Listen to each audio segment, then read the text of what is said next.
are moving. Worship gets me there creatively. My creative box is peeled open, and I find sound and I find expression very easy when I worship. But after having a kid, you know, I wanted to be a real outfit. No, I understand.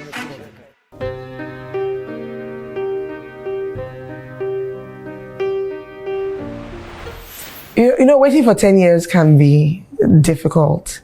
You know, I remember I was making a joke with a friend, and I said, why are you always behaving like you're an 11-year-old? And then she snapped back, and she goes, how do you know how an 11-year-old behaves? You don't have one at home. But you see, when you're waiting, you see, that was a moment I could have walked into bitterness.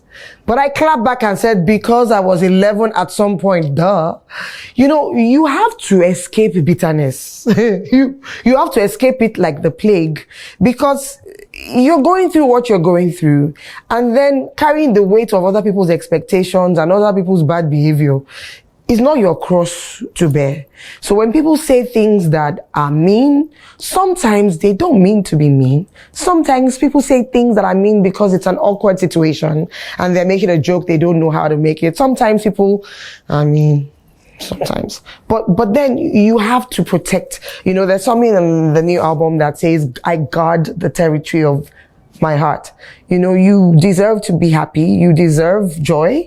You deserve to live, you know, and it's very important that you don't make an idol out of your miracle. Like, until I have this child, I cannot be happy. My goodness, I lived while I was waiting. I made music, I made images, I traveled the world, I made friendships. My husband and I had a great time. You know, we had hard times. We had days when we cried, but my goodness, we lived, you know, and I think it's giving yourself permission to live, you know, and it doesn't matter what anybody else thinks. It is your life. It is your motherhood journey, you know, and motherhood, the journey to motherhood doesn't start when you give birth. It's from the moment you decide that you're a mother, really.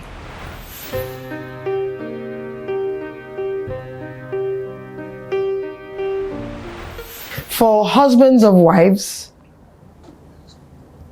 and for couples, but I'm speaking to the husbands especially, the Bible gave the most important instruction, and that is love your wife. You know, love is patient and love is kind. And when you're both in the waiting together, you know, kindness becomes a doing word. And it's beautiful when you become that partner that is kind. And a lot of times your wife just needs you to be kind. And you need to make it so clear that it is more, as much your journey as it is hers, because you're both in this together. And I think it's this thing, and I think it's dying, thankfully, where it's like, my wife never pregnant. I'm like, no, it's you, it's both of you. It takes the two of you, you know, and it doesn't matter, you know, who has the problem. The fact that you're one, it's something that you're going through together. And I must say that waiting can be something that can actually bring a couple closer together. You know, it's, you know, the hoping, the disappointment, the pain, the joy, everything, you know, kind of fuses your hearts together. And it'd be sad if, you know, a couple miss out on that. You know, pain is bad, but it can become a source of your coming together. You know, I don't have a closer friend than my husband. Mother-in-laws and friends. I think silence is a virtue. I think that, you know, you don't always have to speak and you don't always have to ask. If you have questions and you have comments, you can address them to God in heaven, who is the giver of children. I think that is just, when it comes to being a good friend, always support, you know, and always ask people if there's anything you can do to help. I think a lot of times people always assume that people who are waiting are fine. Always ask people, is there anything that I can do to make this easier for you? And you'd be shocked what your friends will tell you.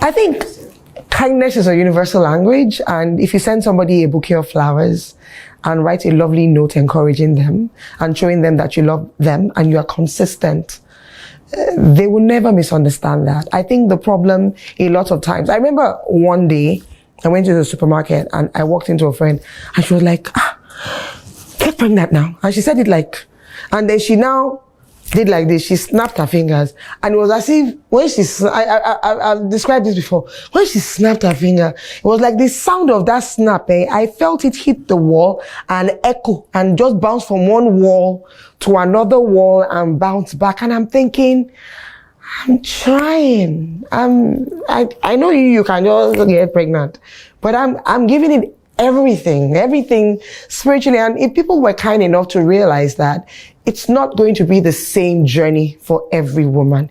And also I think that women should give themselves the liberty to explore the options. You know, a lot of times it's still sad to know that there are women who wouldn't try to see doctors and IVF and try IVF or adoption or surrogacy because they think it would mean that they failed. I remember one of the most inspiring thing for us before we conceived was when we went to see a couple who have 5 kids. The first child by natural conception, the second a set of adopted twins, and the last 2 a set of twins by 2 surrogate mothers. And that means they have 5 kids, all the 3 different ways. And I remember that the man told us, we do not feel more connection to any of our children, you know, the ones that we had naturally more than the one that we had through surrogates. Our children are our children. I believe that parenting is a spiritual thing. It's more spiritual than it is biological. And I feel like a lot of people are missing out on years of joy by holding back on their own happiness. And I know that it's not really that easy, and I know it can be complicated, but I think that people need to cut themselves some slack and open their hearts and make those options, open themselves to those options, you know, at least pray about it and even if you just research and see what's out there, you'd be shocked.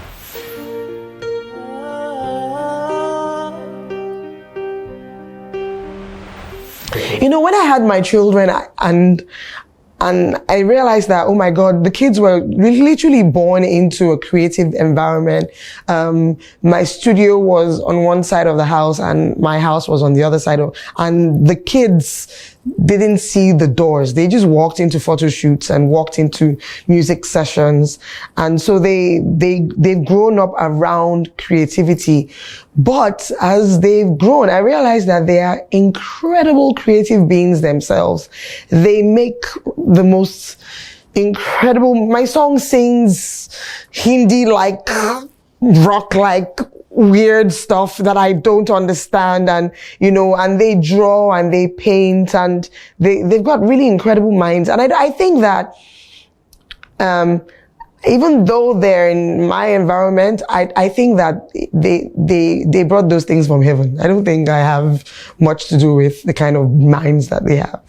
I try my best to learn, and I'm learning that parenting is more about learning from your kids than it is about teaching. Yes, you teach and you guide, you know, but the other end of it is you being intrigued and learning from how they see the world. And I'm learning to be that kind of parent. I believe that being a mom can be very hard if you place the weight in the wrong place. Number one, you don't own your children. You've just been gifted to be custodian, and you kind of show them, you guide them in the way that they should go. And a lot of times you really don't know that way. You are learning the way that they should go as you are getting to know them. So I feel like motherhood is more than anything is a learning experience. I mean a lot of mothers who are like super moms and they have it all figured out. My kids have humbled me. I have 2 human beings born on the same day and they're like yin and yang. They're so different. And it's like, I have to learn every day, you know, how their perspective, their reactions, you know, their language, you know, and so what I did, I realized that it's very hard to juggle. So I just let the balls drop and I stopped juggling. Because I am not super mom and I am just not as smart as most people I know. So I'm constantly asking God for wisdom and I'm constantly asking my kids questions. And then one other thing that I do is I don't have a career box and a mom box and a marriage box and a God box. I just let everything just join. I just join it together. I let my kids work into the music. They come in when I'm photoshopping. They pull me to bed. My kids are like, okay, when are we going to sleep? You need to stop now. It's enough. You know, I let them into my life. I don't draw the lines. I let it all just, sometimes it looks like a big, massive mess, but they love it. They love it when it's all together. They enjoy my life.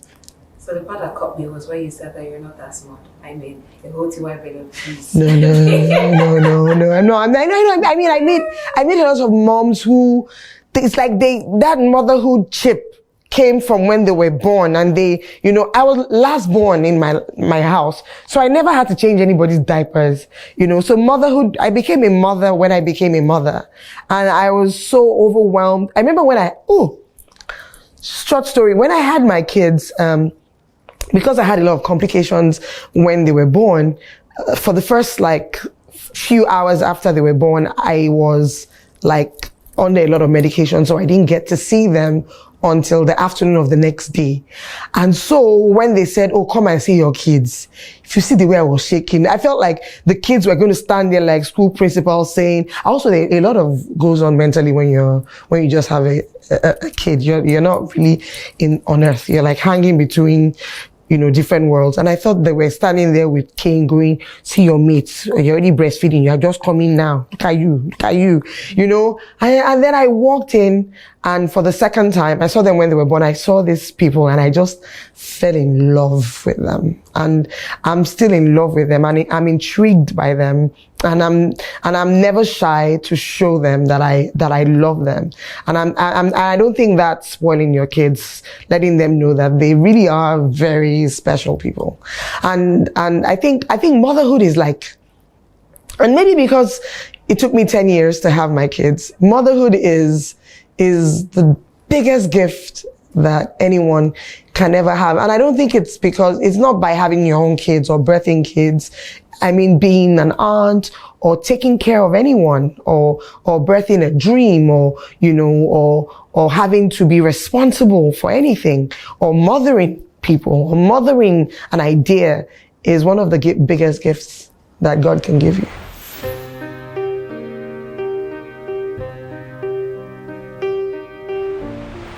The most difficult part of being a mom is knowing that you're never going to always know what to do and that you're never going to have all the answers. And I think what negates that is knowing that you can always ask God for help and you can always tell your kids that you don't know. So a lot of times my kids would ask me a question, I'd be like, do you really want to know the truth? I have no idea, but give me time. I'll come back with an answer. I think with my children, I'm very sincere and I don't make it out. I don't tell them that I'm the best mom.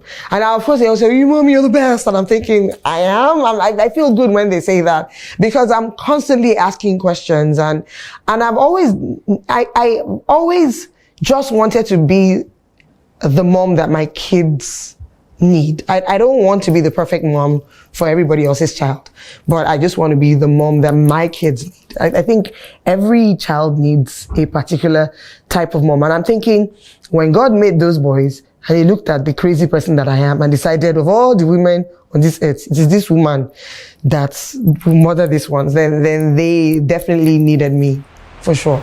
That's my name, always my name, that's my name, that's my name, that's my name, that's... Since 2016, we started having this sessions called Spontaneous Worship, and they kind of felt like freestyle sessions on speed. So we would get in front of a microphone and sing songs that didn't exist, and the sessions would go on for hours and hours.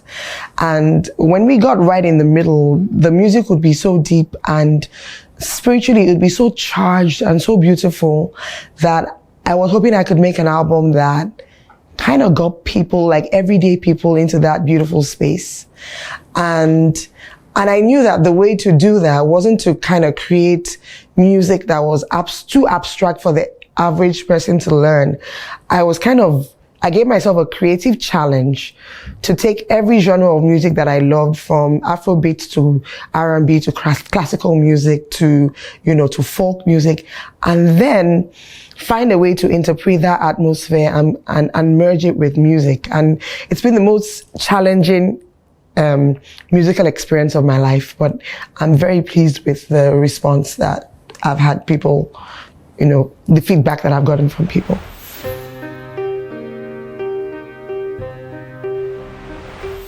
I am beyond humbled. I'm overwhelmed by the reception that the Heaven Has Come album has received. First and foremost, it's 20 songs long. And this is the longest album I've ever made.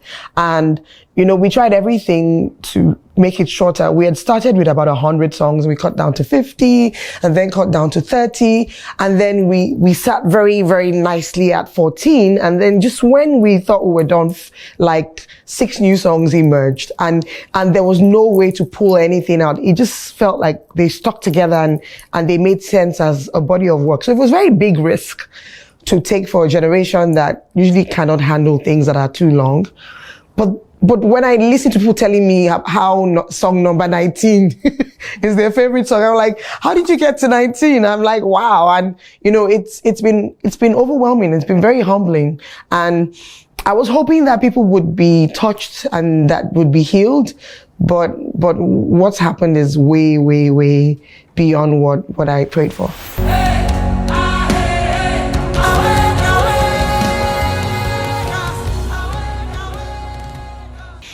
Well, for me, if gospel music is music that represents Jesus, I don't think there's any human being that has walked the face of the earth that was more mainstream than Jesus was. He was 33 years old. He was politically relevant. He had friends from every walk of life. The religious people couldn't stand him because of his friends and the people he hung around, and the way that his ministry had impact. Yes, there was power, but there was love, and the conversations that he had with everyday people. And I've always prayed that the kind of music that I make is like that. I don't want to make music that is only beneficial to people who see life as I do. I want it to, be conversations with everybody. I want it to mean something to everyone that comes in contact with the sound. Breath in my breath. I've been looking forward to working with Johnny Drill. First of all, he's my friend. I remember that when we started doing spontaneous worship, Johnny Drill mixed and mastered all the sessions. And so we have a lot in common. But I love the kind of music that Johnny Drill does. I sometimes wish, like in another universe, I could be a Johnny, because I am a big fan of love, and I love to make music about love. And I believe that is what true Christianity is about. It's just about love. It's not about, religious better than downness, or otherness. It's about love and about the fact that God knows and loves every individual. And that is the message of the gospel. So it was incredible working with Johnny. There was no wall to break. We were on the same page from the get-go. It was easy and it was fun.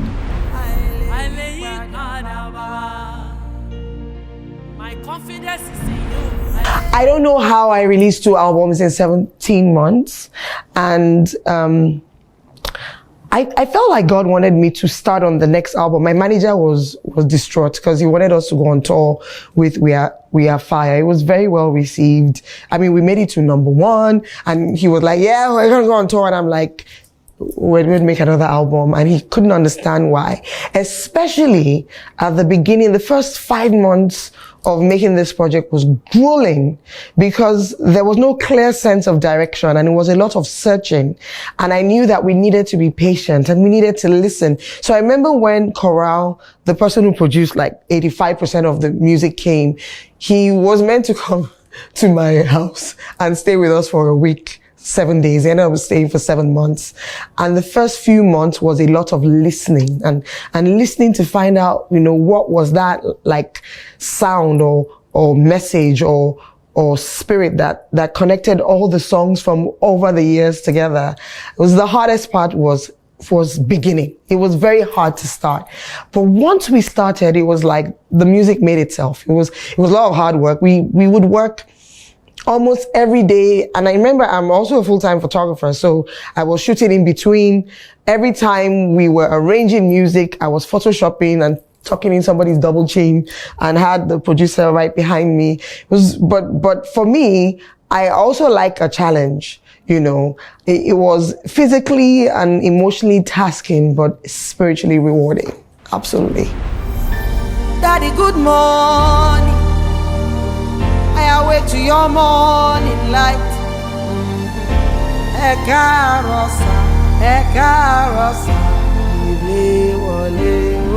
Worship gets me there creatively. Worship is not music or singing. It's not a song. Worship is that point where you realize that you are a man and God is God. And there are certain things that you cannot do, and that there are certain things you cannot control, and there are certain answers that you don't have. And then you're standing face to face with God, and you realize that God is not asking you to answer those questions, and God is not asking you to be those things that you cannot be. And it's okay to ask for help. And I find that once I allow myself to be vulnerable that way, in some way, my creative box is peeled open, and I find sound and I find expression very easy when I worship. It's like I don't have to try. I can sing 15 songs in a row without trying to write it. It's like the songs write themselves. Because if you're sincere, I feel like every human being can make music. I brought my kids have been writing spontaneous songs since they were 4 or 5. Every human being has the gift of music, whether or not they know it. If you throw them in the same room with me, they will start to sing. It's incredible. Everybody can sing. Everyone can.